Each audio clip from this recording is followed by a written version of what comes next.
नमस्कार दोस्तों, मेरे नाम है शेखर और स्वागत है आप सभी का हमारे यूट्यूब चैनल शिखर स्टडी पॉइंट पर। दोस्तों, इस वीडियो में हम देखने वाले हैं महत्वपूर्ण वन लाइनर प्रश्नों को। जीके के महत्वपूर्ण वन लाइनर प्रश्नों को हम यहाँ पर देखने वाले हैं, जो कि आपके सभी परीक्षाओं के लिए महत्वपूर्ण होगा।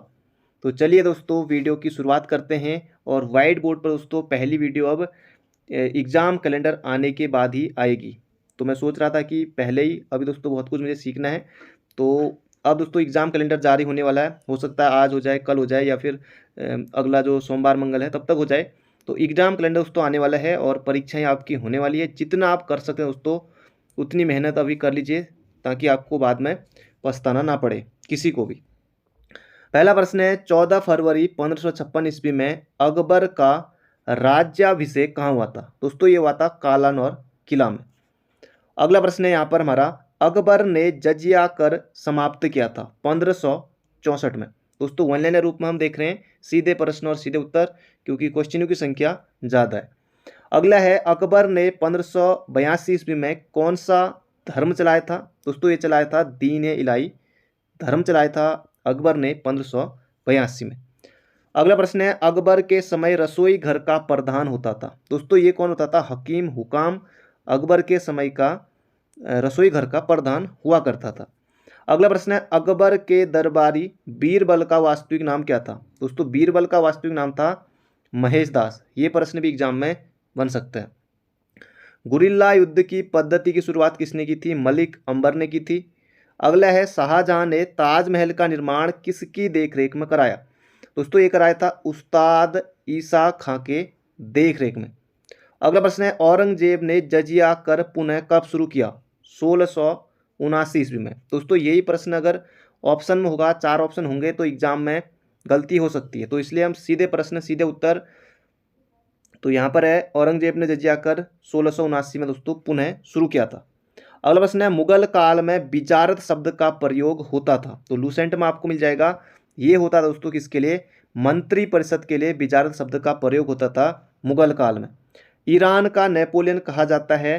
दोस्तों ये कहा जाता है नादिर शाह को। नादिर शाह को दोस्तों कहा जाता है ईरान का नेपोलियन। शिवाजी प्रशासन में मंत्रिमंडल को कहा जाता था? तो ये कहा जाता दोस्तों अष्ट प्रधान। शिवाजी प्रशासन में मंत्रिमंडल को कहा जाता था अष्ट प्रधान। अगला प्रश्न है, सिख गुरु गुरु गोविंद सिंह की पुस्तक का नाम क्या है? दोस्तों ये है जफरनामा। बहुत ज़्यादा महत्वपूर्ण है, ये आपको याद रखना है। अगला प्रश्न है, कलकत्ता नगर का वास्तुविद माना जाता है? तो जॉब चारनाक को दोस्तों माना जाता है कलकत्ता नगर का वास्तुविद। अगला प्रश्न है, किस पुर्तगाली गवर्नर ने ब्लू वाटर नीति, नीला जल पॉलिसी, नीला जल नीति अपनाई थी? दोस्तों ये अपनाई थी फ्रांसिस्को डी अल्मीड़ा ने। अल्मोड़ा नहीं है, अल्मीड़ा है, तो ये आपको याद रखना है। अगला प्रश्न है, भारत में आलू की खेती प्रारंभ का श्रेय जाता है? दोस्तों ये जाता है पुर्तगालियों को। बहुत ज़्यादा महत्वपूर्ण है, तो याद रखिएगा। किस युद्ध से भारत में फ्रांसीसी शक्ति लगभग समाप्त हो गई थी? वांडीवास का दोस्तों युद्ध होता है 1760 में, उसके बाद फ्रांसीसी शक्ति लगभग समाप्त हो गई थी। अगला प्रश्न है, रणजीत सिंह किस मिसल से संबंधित थे? सुकर चुकिया मिसल। अगला प्रश्न है, नील खेती पर आधारित नील दर्पण के लेखक कौन है? दोस्तों ये हैं दीनबंधु मित्र। बहुत ज़्यादा महत्वपूर्ण है, बहुत ज़्यादा सीधे सीधे एग्जाम में आएगा। उत्तर भारत में भूमिकर व्यवस्था का प्रवर्तक मार्टिन बर्ड। सीधे सीधे दोस्तों एग्जाम में दिखाई देगा।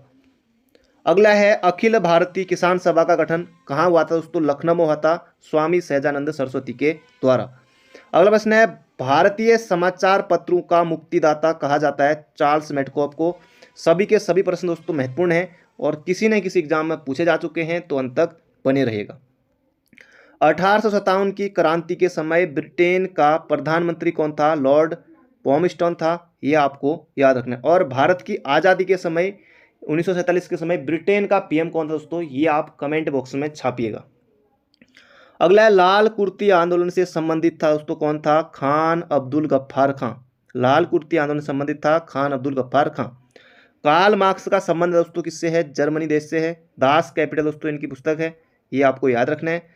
अगला प्रश्न है, भारत में विभागीय प्रणाली की शुरुआत किसने की? लॉर्ड कैनिंग ने की थी। बहुत ज़्यादा महत्वपूर्ण है, भारत में विभागीय प्रणाली की शुरुआत लॉर्ड कैनिंग ने की थी। महारानी विक्टोरिया भारत की सम्राज्ञी कब घोषित की गई? तो ये की गई दोस्तों 28 अप्रैल 1876 को। तो 1876 याद रखिए, इतना बहुत है। अगला है ब्रिटिश भारत में महिलाओं को सर्वप्रथम मत देने का अधिकार दोस्तों ब्रिटिश भारत में महिलाओं को सर्वप्रथम कब मिला? तो 1919 में। राष्ट्रीय मतदाता दिवस दोस्तों कब मनाया जाता है? ये मनाया जाता है 25 जनवरी को। 25 जनवरी 1950 को हुई थी चुनाव आयोग की स्थापना।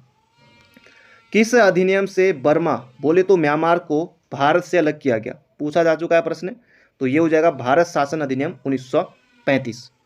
अगला प्रश्न है भारत स्वतंत्रता अधिनियम कब ब्रिटिश संसद में प्रस्तुत किया गया? बहुत ज़्यादा महत्वपूर्ण है, 4 जुलाई 1947 को। इंग्लैंड की गौरवपूर्ण क्रांति कब हुई दोस्तों? ये होती है 1688 ईस्वी में, इंग्लैंड की गौरवपूर्ण क्रांति। अगला है भारत का राष्ट्रपति किसके समान होता है? तो ब्रिटिश सम्राट के समान होता है, तो ये आपको याद रखना है। अगला है भारत में मंत्रिपरिषद सामूहिक रूप से किसके प्रति उत्तरदायी होती है? भारत में मंत्रिपरिषद सामूहिक रूप से किसके प्रति उत्तरदायी होता है दोस्तों? ये होता है लोकसभा के। और आगे कि व्यक्तिगत रूप से किसके प्रति उत्तरदायी होते हैं? तो राष्ट्रपति के। अगला प्रश्न है मूल भारतीय संविधान में मताधिकार की न्यूनतम उम्र दोस्तों कितनी थी? ये थी 21। 61वां संविधान संशोधन 1989 के द्वारा मतदान की आयु दोस्तों 21 से घटाकर कितनी कर दी गई? 18। और मूल संविधान में मताधिकार की न्यूनतम आयु कितनी थी उस समय? 21 थी। अगला प्रश्न है यहाँ पर हमारा ब्रिटिश काल में कब भाषा के आधार पर बिहार, उड़ीसा व असम राज्यों का गठन किया गया? दोस्तों ये किया गया था 1912 में। राष्ट्रीय सुरक्षा अधिनियम रासुका कब पारित हुआ? बहुत ज़्यादा महत्वपूर्ण है, राष्ट्रीय सुरक्षा अधिनियम 1980 में। सीधे सीधे दोस्तों आपको याद रखना है, एग्जाम में ये प्रश्न आपको देखने को मिलेगा। अगला है भीमराव अंबेडकर ने किसे संविधान की आत्मा व हृदय कहा है? दोस्तों ये कहा है संवैधानिक उपचारों का अधिकार को, अनुच्छेद 32। अगला प्रश्न है यहाँ पर हमारा भारत की प्रभुता, एकता और अखंडता की रक्षा करें और उसे अक्षुण्ण बनाए रखें, एक दोस्तों ये क्या है? एक मौलिक कर्तव्य में आता है। मौलिक कर्तव्य को दोस्तों 42वां संविधान संशोधन 1976 के द्वारा ये शामिल किया गया था। अनुच्छेद 51A में है, भाग 4 के दोस्तों एक कॉमा आपको देखने को मिलेगा। अगला प्रश्न है राष्ट्रपति किसी विधेयक को संसद में पुनर्विचार के लिए लौटा सकता है जिसमें कौन सी वीटो का प्रयोग करता है? दोस्तों ये कौन सी वीटो है? निलंबनकारी वीटो। अगला प्रश्न है किस विधेयक को राष्ट्रपति संसद को पुनर्विचार के लिए नहीं लौटा सकता? दोस्तों यह है धन विधेयक, बहुत ज़्यादा महत्वपूर्ण है, आपको याद रखना है। भारत की आकस्मिक निधि पर किसका नियंत्रण होता है? दोस्तों ये होता है राष्ट्रपति का, बहुत ज़्यादा महत्वपूर्ण है। आकस्मिक निधि दोस्तों इस पर किसका नियंत्रण होता है? ये होता है भारत के राष्ट्रपति का। अगला प्रश्न है प्रधानमंत्री पद से त्यागपत्र देने वाले प्रथम प्रधानमंत्री कौन थे? तो मोरारजी देसाई थे प्रधानमंत्री पद से त्यागपत्र देने वाले पहले प्रधानमंत्री। अविश्वास प्रस्ताव पारित होने के कारण सर्वप्रथम त्यागपत्र देने वाले प्रथम प्रधानमंत्री कौन थे? वीपी सिंह थे, इनका नाम आपको याद रखना है।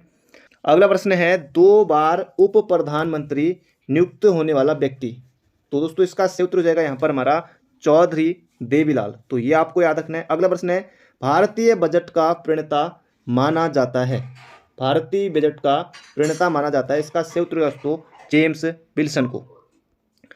अगला प्रश्न है भारत में स्थानीय स्वशासन का जनक माना जाता है, तो लॉर्ड रिपन को दोस्तों ये माना जाता है, ये आपको याद रखना है, एग्जाम में प्रश्न आपको ये देखने को मिल सकता है। अगला प्रश्न है पंचायती राज व्यवस्था को द्विस्तरीय बनाने की सिफारिश की थी अशोक मेहता समिति ने।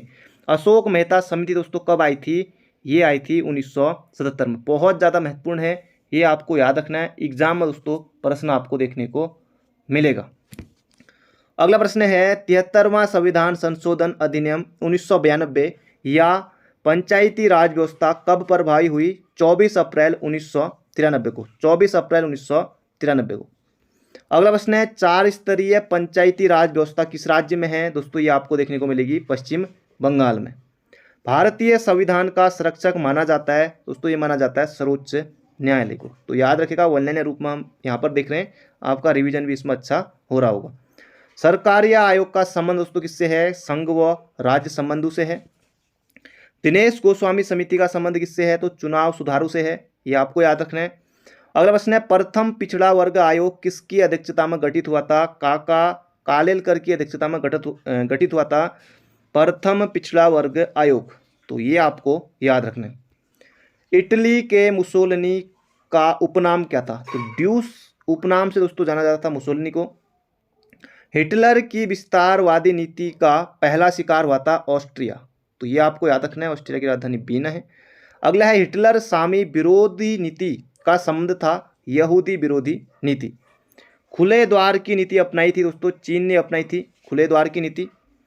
महारानी एलिजाबेथ का संबंध किस वंश से था? दोस्तों ये था ट्यूडर वंश से। बहुत ज़्यादा महत्वपूर्ण है, याद रखिएगा।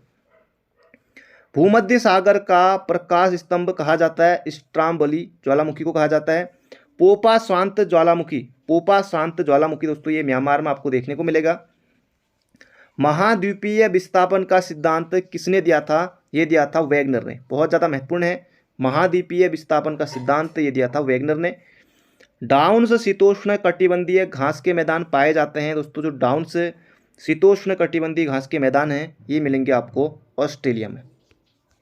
अंतर्राष्ट्रीय तिथि रेखा के समांतर जल संधि है तो बेरिंग जल संधि है। ये आपको याद रखना है।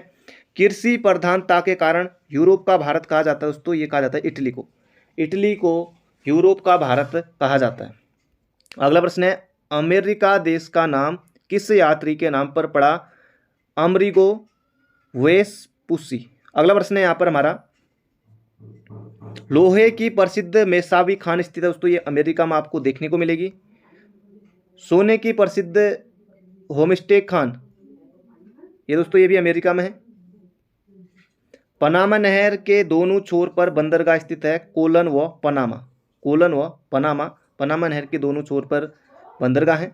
अगला प्रश्न है, मकर रेखा को कौन सी नदी 2 बार काटती है? दोस्तों ये लिम्पोपो नदी है। बहुत ज़्यादा महत्वपूर्ण है, एग्जाम में आपको देखने को मिल सकता है। अगला प्रश्न है, किस देश का पूरा नाम गोल्ड कोस्ट था? दोस्तों ये था घाना का। किस नदी को पाम तेल की नदी कहा जाता है? तो ये कहा जाता है नाइजर नदी। अगला प्रश्न है, आल्प्स पर्वत पर किस हवा के प्रभाव से अंगूर शीघ्र पकते हैं? दोस्तों ये फोन हो जाएगा इसका सही उत्तर। अगला प्रश्न है यहाँ पर हमारा, एशिया का पेरिस कहा जाता है।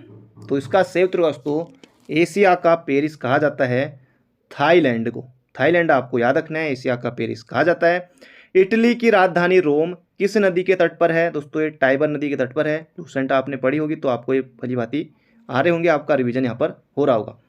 टोरेंस झील स्थित है दोस्तों, ये ऑस्ट्रेलिया में स्थित है टोरेंस झील। रुडोल्फ झील कहाँ स्थित है? दोस्तों ये केन्या में है रुडोल्फ झील।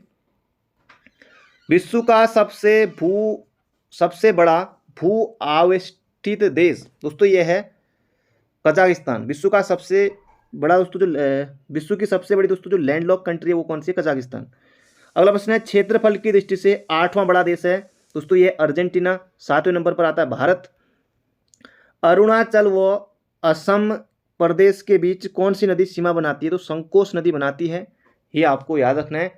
असम और अरुणाचल के बीच कौन सी नदी सीमा बनाती है? तो संकोश नदी। अगला प्रश्न है, निरंतर बहने वाले झरनों का शहर कहा जाता है क्यूटो, इक्वाडोर में है। यहूदी धर्म से संबंधित वेलिंग वॉल कहाँ स्थित है? जेरूसलम इजराइल में आपको देखने को मिलेगा। हवाई द्वीप की खोज 1770 में किसने की? कैप्टन कुक ने दोस्तों की थी। ग्रहों के गति के नियम प्रतिपादित किए थे दोस्तों केपलर ने किए थे, ये आपने पढ़ा होगा। अंडमान निकोबार की सबसे ऊंची चोटी, एग्जाम में दोस्तों बन सकता है। अंडमान निकोबार की सबसे ऊंची चोटी दोस्तों इसका नाम है सैडल पीक। कोलेरू झील कहाँ है? कोलेरू झील दोस्तों ये आपको देखने को मिलेगी आंध्र प्रदेश राज्य में। केबुल लामजाओ तैरता हुआ पार्क मणिपुर की किस झील पर स्थित है? तो लोकटक झील पर दोस्तों स्थित है। ये आपको याद रखना है। अगला प्रश्न है, ग्रीष्म काल में तीव्र आर्द्र हवाएं जो गरज के साथ वर्षा करती हैं उसे पूर्व भारत में नारोस्टर कहा जाता है, जबकि कर्नाटक में कहा जाता है चेरी ब्लॉस। ये आपको याद रखना है। अगला प्रश्न है, पुरानी खादर मिट्टी को बांगर जबकि नई जलोढ़ मृदा को कहा जाता है खादर। ये बांगर सीमेंट नहीं है। पुरानी जलोढ़ मिट्टी को कहा जाता है बांगर और नई जलोढ़ मृदा को उसको कहा जाता है खादर। अगला प्रश्न है, कपास के लिए सर्वाधिक उपयुक्त मृदा एवं स्वतः जुताई वाली मृदा कहलाती है दोस्तों, ये कहलाती है रेगुर या काली मिट्टी, रेगुर या काली मिट्टी। अगला प्रश्न है चाय की खेती के लिए सर्वाधिक उपयुक्त मृदा है तो लेटराइट मृदा है, तो याद रखेगा।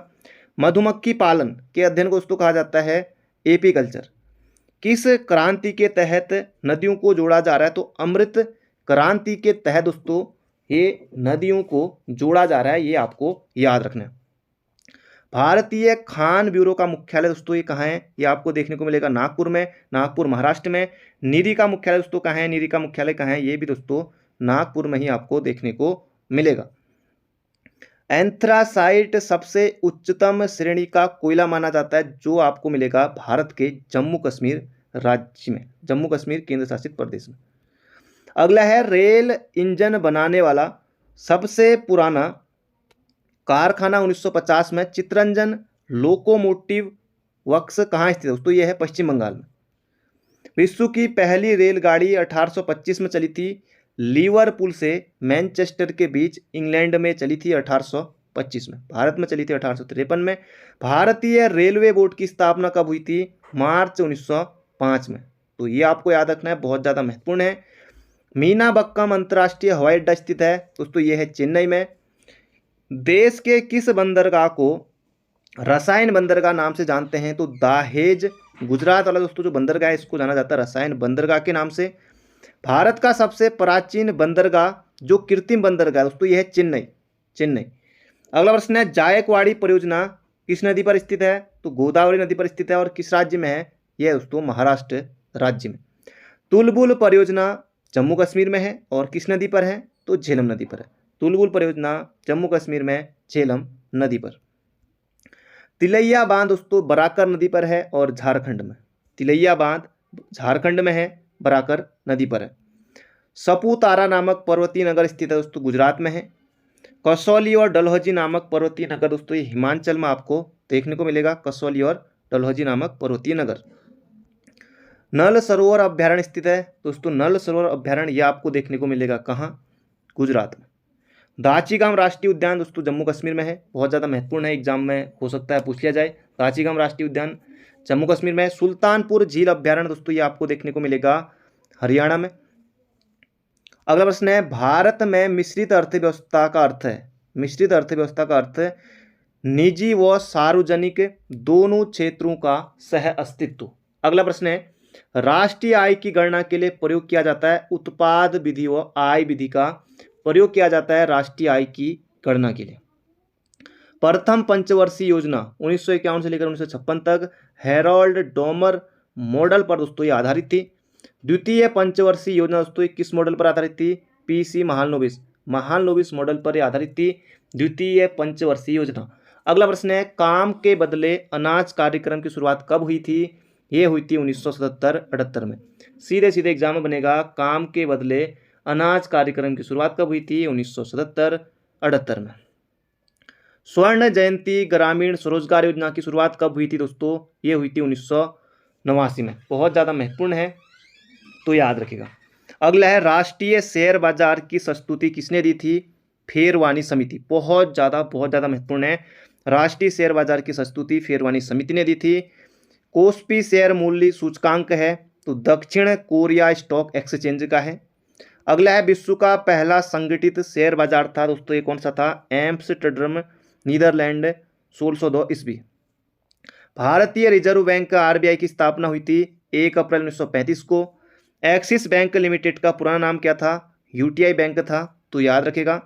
सीमांत जोत कहा जाता है दोस्तों, सीमांत जोत कहा जाता है 1 हेक्टेयर से कम की जोत को, अगर 1 हेक्टेयर से कम की जोत है तो उसे सीमांत जोत कहा जाएगा। तम्बाकू बोर्ड का मुख्यालय बहुत ज़्यादा महत्वपूर्ण है तो गुंटूर में है, आंध्र प्रदेश में। अगला प्रश्न है भारत में सर्वप्रथम चकबंदी 1920 में कहाँ हुई थी, ये हुई थी दोस्तों, कहाँ लागू हुई थी, ये हुई थी बड़ौदा। अगला प्रश्न है भारतीय गैस प्राधिकरण लिमिटेड या गेल की स्थापना कब हुई थी, 1984 में। अगला प्रश्न है तेजड़िया व मंदड़िया शब्द का संबंध है दोस्तों, ये है शेयर बाजार से, बहुत ज़्यादा महत्वपूर्ण है। तेजड़िया व मंदड़िया का संबंध है शेयर बाजार से। गोई पोरिया समिति का संबंध दोस्तों ये है बैंकिंग सुधार से, गोई पोरिया समिति का संबंध है बैंकिंग सुधार से। यदि मुद्रास्फीति के साथ साथ मंदी की स्थिति भी हो जाए उसे कहते हैं स्टैगफ्लेशन। बहुत ज़्यादा महत्वपूर्ण है, हो सकता है दोस्तों एग्जाम में आपको ये प्रश्न देखने को मिले। अगला प्रश्न है, किसी देश द्वारा आयातों पर लगाए जाने वाले कर को क्या कहते हैं दोस्तों? ये कहते हैं टैरिफ। टैरिफ। अगला प्रश्न है, 1950 में सर्वोदय योजना का विचार किसने दिया था? जेपी ने दिया था, जयप्रकाश नारायण ने। अगला प्रश्न है, भारत में सर्वाधिक किस प्रकार की बेरोजगारी पाई जाती है? तो रचनात्मक बेरोजगारी दोस्तों भारत में ये पाई जाती है। छिपी हुई बेरोजगारी या प्रच्छन्न बेरोजगारी पाई जाती है दोस्तों, पूछा जाता है प्रश्न। तो कृषि क्षेत्र में पाई जाती है छिपी हुई बेरोजगारी या प्रच्छन्न बेरोजगारी। गरीबी हटाओ का नारा किस पंचवर्षीय योजना में दिया गया दोस्तों? 5वीं पंचवर्षीय योजना में दिया गया था गरीबी हटाओ का नारा। भारतीय लघु उद्योग एवं विकास बैंक बोले दोस्तों सिडबी।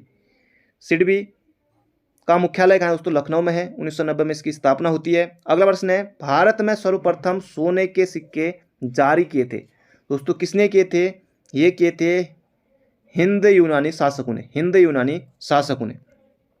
हड़प्पा सभ्यता की खोज कब व किसने की थी दोस्तों? ये की थी 1921 में दयाराम साहनी ने।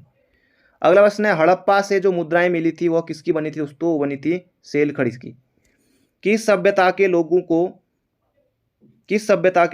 किस धातु की जानकारी नहीं थी? तो हड़प्पा सभ्यता के लोगों को दोस्तों लोहे की जानकारी नहीं थी। अगला प्रश्न है, सैंधव सभ्यता को कहा जाता था कांस्य युगीन एवं नगरीय सभ्यता।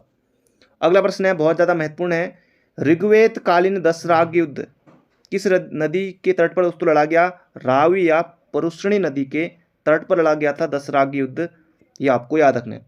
अगला प्रश्न है, भारतीय संगीत का जनक किस वेद को कहा जाता है? तो सामवेद को कहा जाता है भारतीय संगीत का जनक। किस वेद का वर्णन गद्य एवं पद्य में मिलता है दोस्तों? ये मिलता है यजुर्वेद में। ऋग्वेद में वर्णित गायत्री मंत्र समर्पित है दोस्तों, ये सावित्री देवता को समर्पित है ऋग्वेद में वर्णित गायत्री मंत्र। ऋग्वेद में सोमरस का वर्णन मिलता है दोस्तों, 9वें मंडल में मिलता है, ये आपको याद रखना है। न्याय दर्शन का प्रतिपादन किसने किया था? तो महर्षि गौतम। बहुत ज़्यादा महत्वपूर्ण है, न्याय दर्शन का प्रतिपादन किया था महर्षि गौतम ने। उत्तर वैदिक काल का प्रमुख देवता माना जाता है तो प्रजापति दोस्तों उत्तर वैदिक काल के प्रमुख देवता माने जाते हैं। अगला प्रश्न है, किस ग्रंथ में 16 महाजनपदों का उल्लेख मिलता है दोस्तों? ये मिलता है बौद्ध ग्रंथ अंगुत्तर निकाय में। बहुत ज़्यादा महत्वपूर्ण है, किस ग्रंथ में 16 महाजनपदों का उल्लेख मिलता है? अंगुत्तर निकाय में मिलता है, ये आपको याद रखना है। अगला प्रश्न है, हर्य वंश का संस्थापक माना जाता है बिंबिसार। बहुत ज़्यादा महत्वपूर्ण है, हर्य वंश का संस्थापक कौन है? ये है बिंबिसार। सिकंदर भारत कब आया दोस्तों? ये आया था 326 ईस्वी पूर्व में। अगला प्रश्न है, प्रथम जैन तीर्थंकर ऋषभ देव का प्रतीक चिन्ह क्या था दोस्तों? ये था वृषभ। जैन साहित्य को कहा जाता है दोस्तों, ये कहा जाता है आगम। बहुत ज़्यादा महत्वपूर्ण है। बौद्ध ग्रंथों में त्रिपिटक की रचना हुई पाली भाषा में हुई, ये आपको याद रखना है। उसे भी कई बार उसे भी आपको याद ही हो गए। किस ग्रंथ में चंद्रगुप्त मौर्य को शूद्र कुल का बताया गया है? विशाखदत्त की मुद्रा राक्षस। तो एक प्रश्न ये भी याद रख लीजिए कि मुद्रा राक्षस किसकी है? तो ये है विशाखदत्त की, तो इसलिए भी ये प्रश्न इंपॉर्टेंट है, तो याद रखेगा। अशोक को बौद्ध धर्म की दीक्षा किसने दी थी? तो ये दी थी दोस्तों उपगुप्त ने। उपगुप्त ने दी थी, याद रखेगा। भारत का आइंस्टीन कहा जाता है तो नागार्जुन को कहा जाता है भारत का आइंस्टीन। अगला प्रश्न है, कालिदास द्वारा रचित मालविका का अग्निमित्र नाटक का नायक था दोस्तों, ये था अग्निमित्र। बहुत ज़्यादा महत्वपूर्ण है, तो याद रखेगा। चंद्रगुप्त विक्रमादित्य के दरबार में चिकित्सक रहता था तो धन्वंतरी। तो धन्वंतरी का नाम आपको याद रखना है। अगला है, शिलादित्य उपनाम से जाना जाता था हर्षवर्धन को जाना जाता था शिलादित्य उपनाम से। गीत गोविंद के रचनाकार कौन है? जयदेव है। ये आयोग पहले तक तो कई बार पूछ चुका है, लेकिन ये किसके दरबार में थे? लक्ष्मण सेन के दरबार में थे, ये यहाँ पर पूछा गया है, हो सकता है एग्जाम में आ जाए। तराइन का प्रथम युद्ध, द्वितीय एवं तृतीय युद्ध, तो दोस्तों यहाँ पर पूछा गया है तराइन का प्रथम युद्ध आ जाएगा 1191, द्वितीय आ जाएगा 1192, तृतीय आ जाएगा 1216 में। चौहान वंश की स्थापना किसने की थी? वासुदेव ने की थी, तो याद रखेगा। खजुराहो जैन मंदिरों का निर्माण करवाया था दोस्तों चंदेल शासकों को जाता है खजुराहो के जैन मंदिरों के निर्माण का श्रेय। दिल्ली का संस्थापक माना जाता है तोमर वंशीय अनंगपाल को दोस्तों माना जाता है दिल्ली का संस्थापक तोमर वंशीय अनंगपाल को। बहुत ज़्यादा महत्वपूर्ण है। महाराणा प्रताप किस वंश के प्रतापी शासक थे? तो सिसोदिया वंश के थे। तो ये भी आपको याद रखना होगा। महाराणा प्रताप के घोड़े का नाम क्या था? तो दोस्तों इसका सही उत्तर हो जाएगा चेतक था। तो ये आप सभी को पता ही होगा। महाराष्ट्र एलोरा की गुफाओं का निर्माण क्या था? तो राष्ट्रकूटों ने किया था। ये भी बहुत ज़्यादा महत्वपूर्ण प्रश्न है, सीधे सीधे एग्जाम में देखने को मिलेगा। महाराष्ट्र एलोरा की गुफाओं का निर्माण राष्ट्रकूटों ने किया था। वीडियो 2021 में पूछा गया, बंगाल के पाल वंश के संस्थापक माने जाते हैं दोस्तों गोपाल। तो गोपाल को माना जाता है बंगाल के पाल वंश का संस्थापक। विक्रमशिला विश्वविद्यालय की स्थापना की थी दोस्तों धर्मपाल ने की थी, याद रखेगा। मत विलास प्रवसन के रचनाकार महेंद्र वर्मन का संबंध है पल्लव वंश से। तो पहली बात आपको याद रखनी कि मत विलास प्रवसन की रचना किसने की? तो ये की थी महेंद्र वर्मन ने। तो इनका संबंध किससे है? तो ये है पल्लव वंश से। किन शासकों की सर्वाधिक मजबूत सेना थी? तो चोल वंश को दोस्तों जाना जाता था अपनी सेना के लिए, नौसेना के लिए। अगला है रुद्रमा देवी किस राजवंश की शासिका थी? तो काकतीय वंश की थी। वैसे भी महिला है तो एग्जाम में बनने की संभावना भी है। रुद्रमा देवी किस वंश की शासिका थी? तो काकतीय वंश की थी। मोहम्मद गौरी का संबंध किस वंश से था? तो ससगनी वंश से था। अगला प्रश्न है, जीतल नामक तांबे का सिक्का चलाया था दोस्तों? ये चलाया था इल्तुतमिश ने। बहुत ज़्यादा महत्वपूर्ण है। जीतल नामक तांबे का सिक्का किसने चलाया था? इल्तुतमिश ने चलाया था।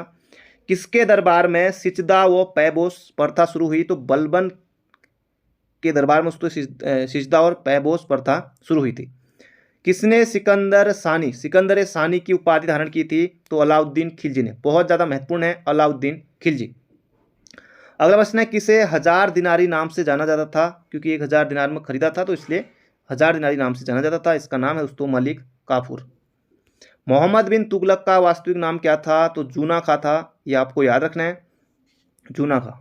अगला प्रश्न है, किसने कृषि के लिए अलग विभाग दीवान ए कोई का गठन किया? बहुत ज़्यादा महत्वपूर्ण है एमबीडी मोहम्मद बिन तुगलक। बहुत ज़्यादा महत्वपूर्ण है एमबीडी मोहम्मद बिन तुगलक।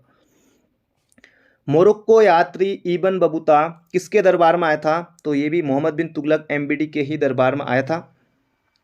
सर्वप्रथम ब्राह्मणों पर जजिया कर लगाया था। बहुत ज़्यादा दोस्तों महत्वपूर्ण है, ये लगाया था फिरोज शाह तुगलक ने। दिल्ली सल्तनत में किसने सुल्तान की उपाधि न धारण करके रैयत आला की उपाधि धारण की? तो खिजर खान ने दोस्तों की थी। सिकंदर लोदी ने आगरा का गठन कब किया? दोस्तों सिकंदर लोदी ने आगरा शहर की स्थापना की थी 1504 में। अगला प्रश्न है, इब्राहिम लोदी और बाबर के बीच पानीपत की प्रथम लड़ाई लड़ी गई थी 21 अप्रैल 1526 में। तो पानीपत का दोस्तों प्रथम युद्ध कब हुआ था? 21 अप्रैल 1526 में हुआ था बाबर और इब्राहिम लोदी के बीच। बाबर दोस्तों इसमें विजयी रहा था। विजयनगर की स्थापना 1336 में किसने की थी? हरिहर एवं बुक्का ने की थी। ये भी आपको याद रखना है, सीधे सीधे एग्जाम में आएगा। अगला प्रश्न है, पुर्तगाली यात्री डोमिगो पायस किसके समय विजयनगर आया? तो विजयनगर के शासक दोस्तों कृष्णदेव राय के समय में ये आया था पुर्तगाली यात्री डोमिगो पायस। तो ये भी आपको याद रखना है।